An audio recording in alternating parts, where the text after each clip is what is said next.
মূসা ডাক দেয়া কয়, আল্লাহ ও আল্লাহ, আমার এই শরমটা দিয়া কি লাভ হইল?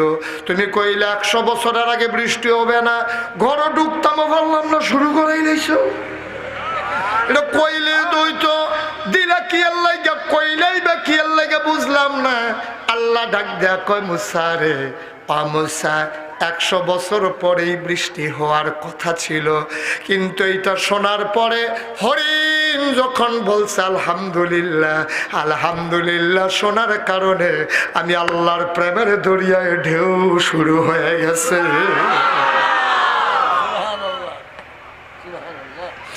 লা ইন শাকারতুম লা আযীদান্নাকুম, নিয়ামত পেয়ে যদি শুকরিয়া আদায় করবি, শুকরিয়া আদায় করতে দেরি রে, আমি আল্লাহ নিয়ামত দিতে দেরি করি না।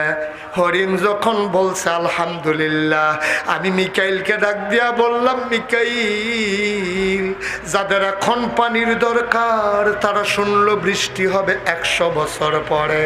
শোনার পরে আমি আল্লাহর ফায়সালা মানতে গিয়া কয় আলহামদুলিল্লাহ।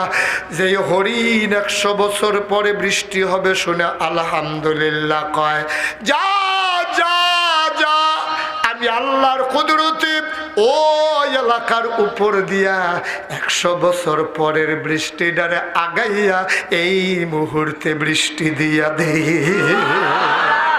আল্লাহ পারে নাকি পারে না? আল্লাহর এই ক্ষমতা আছে নাকি নাই?